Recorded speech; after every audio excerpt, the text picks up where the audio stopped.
CCPA వాళ్ళు అంటే central consumer protection authority వాళ్ళు ఒక ఢిల్లీలో ఒక కోచింగ్ ఇన్స్టిట్యూట్కి ఒక 7 లక్షల జరిమానా అనేది వేశారండి. ఎందుకు? మీకు కనిపించే ర్యాంకర్స్ యొక్క ఫోటోలు ప్రతి ఒక్క అకాడమీ దగ్గర కనిపిస్తూ ఉంటాయి. అండ్ దాని వెనకాల ఉన్న రీజన్ ఏంటి? అసలు కోచింగ్ ఇన్స్టిట్యూషన్స్ స్టూడెంట్స్ని ఎలా ట్రాప్ చేస్తారు, పేరెంట్స్ని ఎలా ట్రాప్ చేస్తారు, ఇవన్నీ కూడా మనం ఈ వీడియోలో చిన్నగా డిస్కస్ చేసుకుందాం. ఈ వీడియో ఎండింగ్ వరకు కూడా చూడండి. Right? Yes. So welcome back అండి, welcome back to the session. So ఇప్పుడు నిన్న ఒక న్యూస్ చూసాం. ఏంటది? సెంట్రల్ కన్స్యూమర్ ప్రొటెక్షన్ అథారిటీ వాళ్ళు ఢిల్లీలో అంటే so called India number 1 UPSC civils academy అని చెప్పుకునే ఒక అకాడమీకి 7 లక్షల రూపాయలు జరిమానా వేశారు. ఎందుకు వేశారు అంటే మిస్లీడింగ్ క్లెయిమ్స్, అంటే వాళ్ళ యొక్క బ్యానర్ల మీద ఇండియాలో ఉన్న టాప్ 10 సివిల్ సర్వెంట్స్ మా అకాడమీ నుంచే అని అలా, అంటే జనాల్ని తప్పుదో పట్టిస్తున్నారు అని చెప్పేసి వాళ్ళు జరిమానా వేయడం జరిగింది. అంటే జరిమానా ఎంత అండి? 7 లక్షల రూపాయలు అంటే బేసిక్గా మనకి పేద మరియు మధ్యతరగతి కుటుంబాలకి వామ్మో 7 లక్షలు జరిమానా వేశారా అని అంటారు. కాకపోతే వాళ్ళకి ఎవ్రీ ఇయర్ ఒక 1000 అడ్మిషన్లు వస్తాయండి మినిమం. ఫర్ ఎగ్జాంపుల్ ఇప్పుడు ఒక స్టూడెంట్ దగ్గర మినిమం 1,50,000 గుంజుతారు. సో 1,50,000 ఇంటూ 1000 వేసుకుంటే ఒక 15 కోట్లు. 15 కోట్లు వచ్చేవాడికి 7 లక్షలు అంటే లైక్ పీనట్స్. అంటే ఇట్లా మనకి పావురాలకి ఇట్లా జల్లుతూ ఉంటాం కదా, అట్లా సీసీపీ వాళ్ళకి ఇట్లా జల్లుతారు. దానివల్ల పెద్ద ఫరక్ పడదు. అది పక్కన పెట్టేద్దాం. రైట్? ఇప్పుడు అసలు కోచింగ్ అనేది మనకి చాలా మంది స్టూడెంట్స్ అనుకుంటారు కోచింగ్ మాఫియా, కోచింగ్ మాఫియా అని చెప్పేసి అనుకుంటూ ఉంటారు కదా. నిజంగా కోచింగ్ అనేది మనకి గుడ్ థింగా బ్యాడ్ థింగా అనేది జస్ట్ ఒక 2 మినిట్స్లో డిస్కస్ చేస్తాం. సో ఫస్ట్ మనం చిన్నప్పుడు స్కూలింగ్కి వెళ్తాం. ఎందుకండి?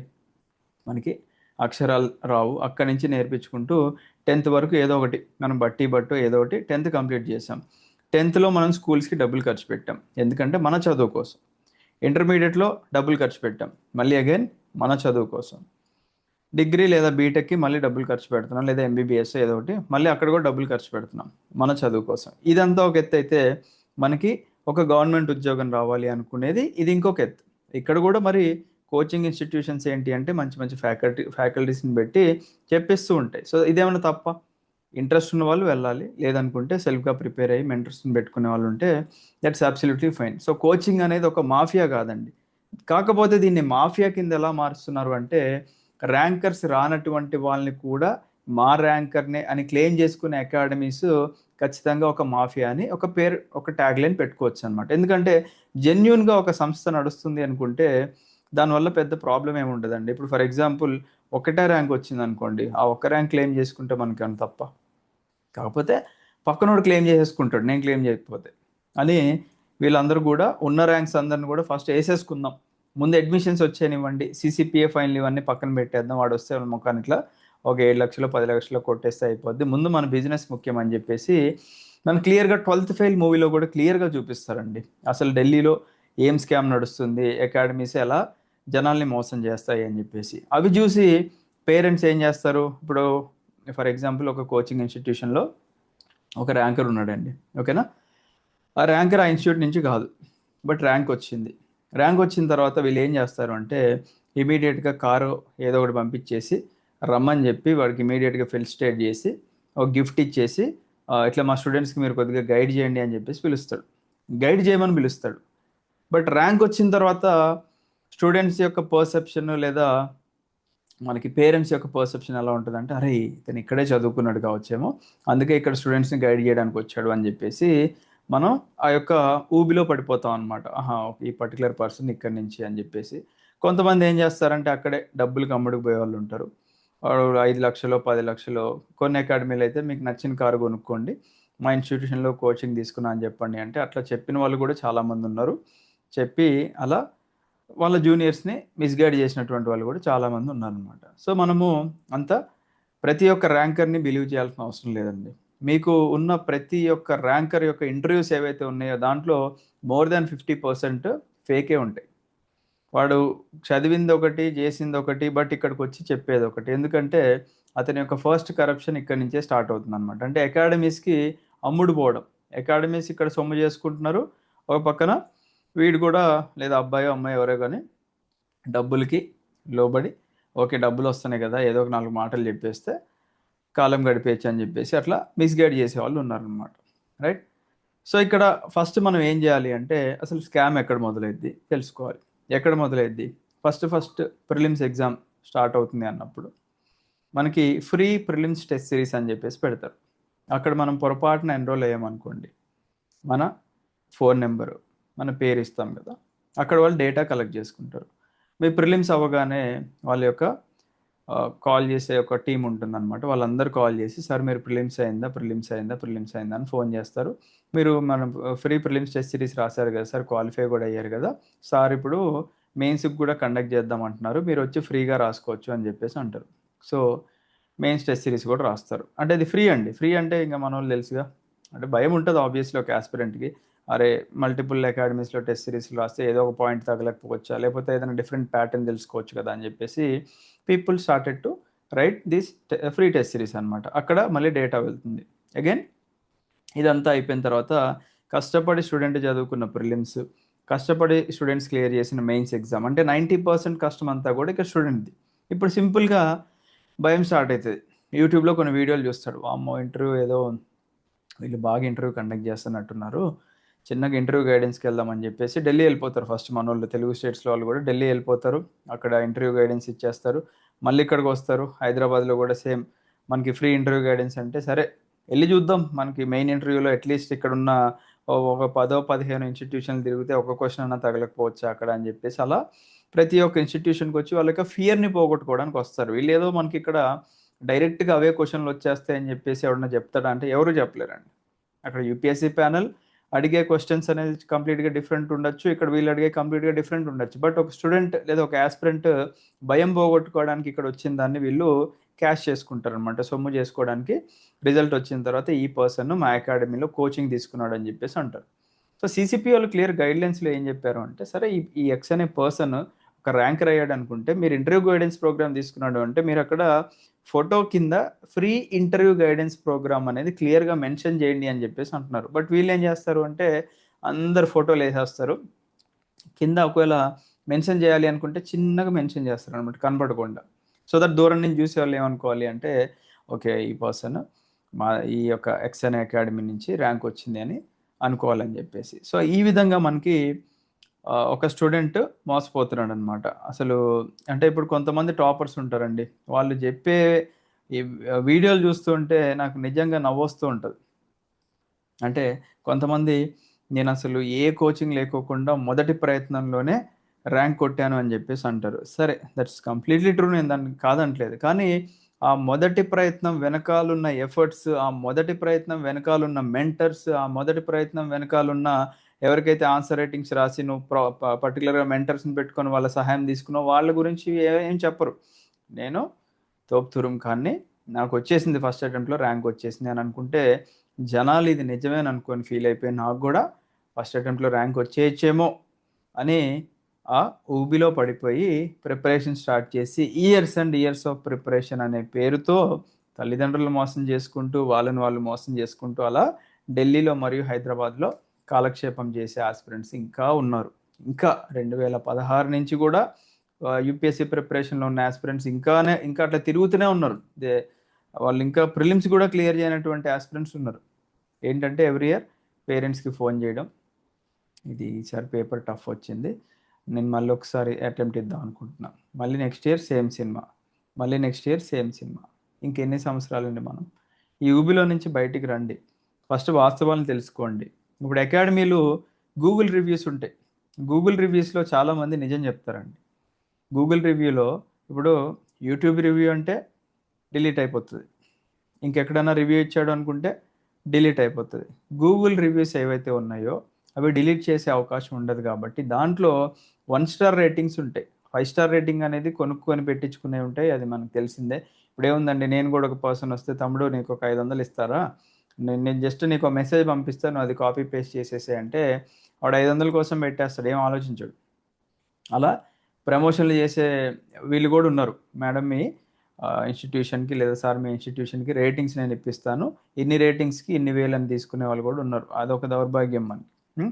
1 స్టార్ రేటింగ్ ఏంటి, అది స్టూడెంట్ యొక్క జెన్యూన్ బాధ, ఆవేదన ఉంటుంది చూసారా, అవి ఆ 1 స్టార్ రేటింగ్లో కనిపిస్తాయి. ఇంకేనా, నాట్ ఓన్లీ ఇన్ ఢిల్లీ అండి, హైదరాబాద్లో కూడా 90-99% ఆఫ్ ద ఇన్స్టిట్యూషన్స్ చేసే మోసాలు ఇవే. ఎవ్రీ ఇయర్ సింపుల్గా ఫ్రీ ఇంటర్వ్యూ గైడెన్స్ ప్రోగ్రామ్ పెట్టడం, టపాసులు కాల్చడం, మా ఇన్స్టిట్యూషన్ నుంచి ర్యాంకులు వచ్చినాయని చెప్పి అనడం. కొంతమంది ఉంటారు ఎకిలోళ్ళు. వాళ్ళు ఇట్లా ఫోన్‌లు చేసేసి ఇహిహిహి ఓకే. నీకు మంచి ర్యాంక్ వచ్చింది కదా! వాడు అవతలోడు డేకను కూడా డేకడు. వీడు ఫోన్‌లు చేసుకుంటూ కంగ్రాచ్యులేషన్స్ అది ఇది అని చెప్పేసి మాట్లాడుతూ ఉంటారనమాట. సో, డోంట్ బిలీవ్ అండి. ఎవరిని నమ్మకండి. ఫస్ట్ మీరు వాస్తవాల్ని తెలుసుకోండి. అక్కడ కోచింగ్ తీసుకునే స్టూడెంట్స్‌ని తెలుసుకోండి. అండ్ ఈ మధ్య మనకి ఇంకా బ్రోకర్ సిస్టమ్ కూడా చూస్తున్నామండి. ఆడెవడో వస్తాడు. టాప్ 5 ఇన్‌స్టిట్యూషన్స్ హైదరాబాద్‌లో ఏంటి అంటాడు. వాడు వీళ్ళందరి దగ్గర డబ్బులు తీసుకుంటాడు. ఫస్ట్ థింగ్ ఏంటంటే ఊరికే ఎవడన్నా వచ్చి ప్రమోట్ చేస్తాడా అండి? చేయడు. వాడు వీళ్ళందరి దగ్గర డబ్బులు తీసుకొని, సరే ఇట్లా టాప్ 5 అకాడమీస్ అని చెప్పేసి ఫస్ట్ ఫస్ట్ పేరు చెప్పాలనుకున్నోడి దగ్గర ఎక్కువ డబ్బులు తీసుకుంటాడు. ఫిఫ్త్ పేరు చెప్పాలనుకున్న దగ్గర తక్కువ డబ్బులు తీసుకుంటాడనమాట. అట్లా బ్రోకర్‌లు కూడా ఎక్కువయ్యారనమాట. అసలు వాడికి తెలియని కూడా తెలీదు. అసలు వాడికి ఒక యూపీఎస్సీ అంటే తెలీదు. ఏం తెలీదు. కాకపోతే వాడొచ్చి రివ్యూలు ఇస్తున్నాడనమాట బ్రోకర్‌లు. ఈ బ్రోకర్ వ్యవస్థ కూడా మనకి ఈ మధ్య మనం ఎక్కువగా చూస్తున్నాం. దీంతో పాటు ఈ ఇన్‌స్టాగ్రామ్ ప్రమోషన్‌లు, టెలిగ్రామ్ ప్రమోషన్‌లు, మనీ ఇస్తే ప్రమోషన్‌లు చేస్తూనే ఉన్నారు. సో, కొద్దిగా ఆలోచించుకోండి మిత్రులారా. నేను చెప్పేదేంటంటే, మీ పేరెంట్స్ యొక్క హార్డ్ ఎర్న్డ్ మనీ ఇవన్నీ గూడా. వాటిని మీరు ఖర్చు పెట్టాలి అంటే, చాలా వైస్‌గా ఖర్చు పెట్టండి. ఓకేనా?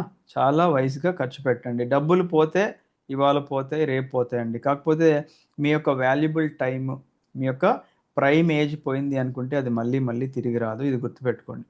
యూపీఎస్సీ నన్నడిగితే మీరు ఒక 3-4 సంవత్సరాలు మాక్సిమం ఆహ్, దీనికి అటెంప్ట్స్ ఇవ్వడానికి ట్రై చేయండి. ఇది రావట్లేదు అనుకున్నప్పుడు immediately you have to go for plan B. Plan బికి వెళ్ళిపోయి మనం ఏదో ఒకటి చేసుకోవాలి. ఎందుకంటే మన కోరికలు, ఆశలు, ఆశయాలన్నీ ఎక్కువ. మిడిల్ క్లాస్ ఫ్యామిలీస్ గానీ, పూర్ ఫ్యామిలీస్ కానీ, మనకి డబ్బులు తక్కువున్నా గానీ, ఏదో సపోర్టో, అప్పో, సప్పో చేసి మన తల్లిదండ్రులు పంపిస్తారు. వాటిని మనం వృధా చేయకోకుండా ఏదో ఒక ఉద్యోగం వాళ్ళకి ఇస్తే వాళ్ళు హ్యాపీగా ఉంటారు. ఓకేనా? తర్వాత ఒక ప్లాన్ బి మీరు చూస్ చేసుకున్న ఉద్యోగం మీకొచ్చింది అనుకుంటే, అక్కడి నుంచి మళ్ళీ మీ ప్రిపరేషన్ మొదలుపెట్టుకోండి. మీ గోల్‌ని ఎప్పుడు కూడా డైవర్ట్ చేసుకోండి అని అనట్లేదు. బట్ కొన్నిసార్లు మన పరిస్థితుల వల్ల పాత్ ఇట్లా డీవియేట్ చేసుకొని మళ్ళీ సేమ్ పాత్‌లో వెళ్ళాలి అనుకుంటే, మీరు మీ ప్రిపరేషన్‌తో ఇంకేం ఎగ్జామ్స్ రాయొచ్చు, అవన్నీ మీరు ఒకసారి గమనించుకొని, మీరు ఒక ప్రాపర్ ప్లానింగ్‌తో వెళ్ళి ఒక చిన్న గిఫ్ట్ ఫస్ట్ ఒక చిన్న ఉద్యోగం అనే గిఫ్ట్ మీ పేరెంట్స్‌కి ఇచ్చేస్తే వాళ్ళకి భరోసా ఉంటది. అబ్బాయి అయినా, అమ్మాయి అయినా. ఫస్ట్ ఏంటి, అరే! పెళ్లి ఈ రోజుల్లో మనకి పెళ్ళికి చాలా ఇబ్బంది పడుతున్నారు. ఓకే. రైట్. పెళ్లి మంచిగా అయిపోతది. గవర్నమెంట్ జాబ్ ఉందంటే. మీకు ఫినాన్షియల్ స్టెబిలిటీ వస్తది. మీరెవరిని కూడా డబ్బులు అడగాల్సిన అవసరం లేదు. కావాలంటే మీరు లోన్ కూడా తీసుకోవచ్చు బ్యాంక్ నుంచి. నెక్స్ట్ సొసైటీలో మీకంటూ ఒక పేరొస్తది. అరే! ఈ మన ఫ్రెండ్‌కి మంచి జాబ్ వచ్చిందిరా అని జెప్పేసి ఒక మంచి పేరనేది వస్తుంది కాబట్టి, మీకు ఈ 3 రావాలి. ఈ 3 జస్ట్ ఒక 1 ఇయర్ టైమ్‌లో వస్తాయి. మీకు ఇప్పుడు ఏపీ గాని, తెలంగాణ జాబ్ క్యాలెండర్స్ మనకి ఉన్నాయి. ఇప్పుడు రన్ అవుతున్నాయి కాబట్టి, ఏపీలో ప్రాపర్ జాబ్ క్యాలెండర్ వచ్చింది. తెలంగాణ నుంచి కూడా కొన్ని నోటిఫికేషన్స్ రాబోతున్నాయి. లేదనుకుంటే సెంట్రల్ గవర్నమెంట్‌లో 1 ఇయర్ లోపు అంటే జాబ్ క్యాలెండర్ ఎవ్రీ ఇయర్ వస్తుంది కాబట్టి 1 ఇయర్ లోపు సెటిల్ అయ్యే జాబ్స్ కూడా చాలా ఉన్నాయి. For example SSC, CGL jobs కానీ ఇవన్నీ ఉన్నాయి గదా! సో, వాటికి మీరు హ్యాపీగా అప్లై చేసి ఒక 1 ఇయర్ లోపు సెటిల్ అయిపోయి ఇమ్మీడియేట్‌గా మళ్ళీ మీ ప్రిపరేషన్ మొదలుపెట్టుకోండి. వస్తే మీరు మీ యొక్క 100% ఎఫర్ట్స్ పెట్టండి. వస్తే వచ్చింది. లేదనుకుంటే at least you will be having plan B. ఇంకొక జాబ్ అయితే మీకు సెక్యూర్డ్‌గా ఉంటుంది. మీరు ఒక 60, ఒక 70 సంవత్సరాల వరకు వెనక్కి తిరిగి చూడాల్సిన అవసరం లేకుండా ఉంటుంది. సో, ప్లాన్ బి ఈ రోజుల్లో వెరీ ఇంపార్టెంట్. ప్లాన్ బికి ఖచ్చితంగా మీరు చూజ్ చేసుకోండి. Plan B, plan C anything. But మీరు అంటే గుండె మీద చేసుకొని మీకు మీరు సమాధానం చెప్పుకోండి.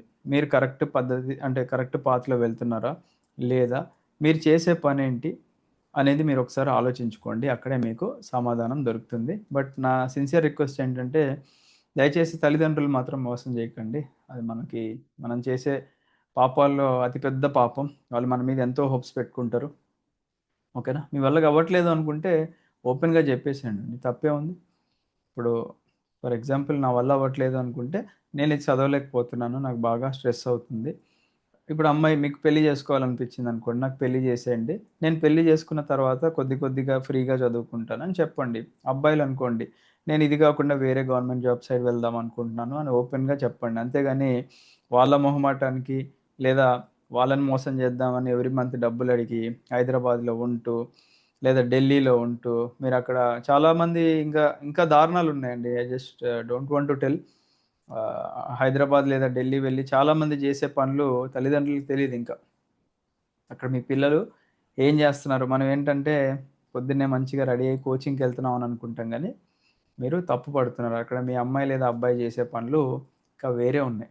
అవి మీరెప్పుడన్నా సర్ప్రైజ్ ఇవ్వండి. సర్ప్రైజ్ ఇచ్చి చూస్తే తెలుస్తుంది. అందరూ అనట్లేదండి. ఇక్కడ సిన్సియర్‌గా చదివే వాళ్ళుంటే వాళ్ళెక్కడైనా ఉండి చదవచ్చు. వారు ఎలాంటి పరిస్థితుల్లో ఉండి మీకు ఒక పక్క భూకంపాలొచ్చి, సునామీలొచ్చి, వరదలొచ్చి ఇంకేదన్నా వచ్చినా గానీ చదివేవాడిని ఎవరు కూడా ఆపలేరు. ఇక్కడ ఎక్స్‌క్యూజెస్ ఎవరికుంటాయంటే చదవనటువంటి వాడికే ఎక్స్‌క్యూజెస్ ఉంటాయన్నమాట. నాకు అది తక్కువైంది, ఇది తక్కువైంది, ఈ డబ్బులు తక్కువైనియి, నాకు ఆ రూమ్ గావాలి, నాకు ల్యాప్‌టాప్ గావాలి, నాకు ఐప్యాడ్ గావాలి, ఇవన్నీ ఉంటాయి. బాగా పేదవాడు ఏం చేస్తాడో తెలుసా? ఇప్పుడు మనకి తెలిసిన ఫ్రెండ్స్‌లో డిప్యూటీ కలెక్టర్‌లో వేరే ఇంకేదన్నా స్థాయిలో ఉన్న వాళ్ళకి ఒకటే ఫోన్ ఉంటదండి. నార్మల్ సింపుల్ ఆండ్రాయిడ్ ఫోన్ ఉంటది. వాడికి బాధ, కష్టం, ఆకలి అన్నీ నొప్పులన్నీ తెలుసు కాబట్టి నేను ఎలాగైనా ఉద్యోగం సాధించాలి అనే మంచి డెడికేషన్‌తో ఉంటాడు. అలాంటి వాళ్ళకి ఉద్యోగాలొస్తాయి. అన్ని కంఫర్ట్స్ ఉన్నోడికి ఏముంటదండి? హ్యాపీగా ఇలా రిలాక్స్ అయ్యి చిల్ అవుదాం ఏముందిలే ఈ ఇయర్ కాకపోతే నెక్స్ట్ ఇయర్ అని చెప్పేసి దే కీప్ ఆన్ పోస్ట్‌పోనింగ్ అనమాట. రైట్? సో, మీ జీవితం మీ చేతిలోనే ఉంటుంది. ఎవరు వచ్చి మనకి సపోర్ట్ జేయరు. ఎవరు వచ్చి ఏం జేయరు. It's your game. ఈ గేమ్‌లో మీరే కష్టపడాలి. మీరే గెలవాలి. మీరే బయటికి రావాలి. రైట్? సో, ఇదండి నేను చెప్పాలనుకుంది. గుడ్డిగా నమ్మేకండి.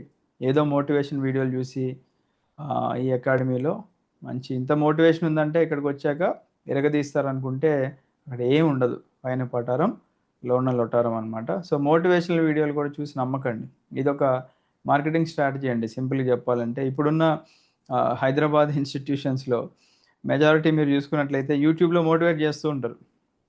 అబ్బా! ఏం మోటివేషను. ఇక తల్లిదండ్రులు జూసి "నువ్వు అర్జెంట్‌గా జాయిన్ అయిపో. నేను డబ్బులిచ్చేస్తా. నువ్వు నెక్స్ట్ ఇయర్ కల్లా ఐఏఎస్ ఆర్ ఐపీఎస్ అయిపోవాలంటారు." అక్కడ సిలబస్సే సరిగ్గా కంప్లీట్ చేయరు. రైట్? అక్కడున్న స్టూడెంట్స్‌ని అడగండి. గూగుల్ రివ్యూలు చూడండి. అన్నీ చూసి మీరు ఒక డెసిషన్ తీసుకోండి. తీసుకోండి. లేదా సెల్ఫ్‌గా ప్రిపేర్ అవ్వాలనుకున్నా ఇంట్లో కూర్చోండి. ప్రిపేర్ అవ్వండి. మీకు తెలిసిన ర్యాంకర్స్ ఉంటే వాళ్ళని కలవండి. ఇప్పుడు ఐఏఎస్ ఆర్ ఐపీఎస్ అయ్యారు అంటే రీసెంట్ టైమ్స్‌లో వాళ్ళు కష్టపడి వచ్చిన వాళ్ళే కాబట్టి డైరెక్ట్‌గా వాళ్ళని కలవడానికి ట్రై చేయండి. వాళ్ళేం మనల్ని తోసేరుగా. ఖచ్చితంగా ఒక 5-10 మినిట్స్ అపాయింట్‌మెంట్ ఇస్తారు మనకి. వెళ్ళండి. సార్ ఎలా చదవాలి? ఏంటి? అని జెప్పేసి మీరు ఇంట్లో కూర్చొని గూడా కంప్లీట్ జేసుకోవచ్చండి మనం. ఓకేనా? ఢిల్లీ వెళ్తేనే రావాలి అనుకుంటే ఢిల్లీ వెళ్ళిన వాళ్ళందరికీ రావాలి గదా! మరి ర్యాంకులు. లేదా హైదరాబాద్ ఎళ్తేనే నాకు ఐఏఎస్, ఐపీఎస్ అవుతానంటే మరి హైదరాబాద్‌లో కోచింగ్ తీసుకునే వాళ్ళందరికీ కూడా రావాలి గదా! ఇక్కడ మీ నుంచి 100% ఎఫర్ట్స్ పెట్టారా లేదా అనేది ఇంపార్టెంట్ అన్నమాట. Right? So, wish you all the best. Have a great day. జై హింద్.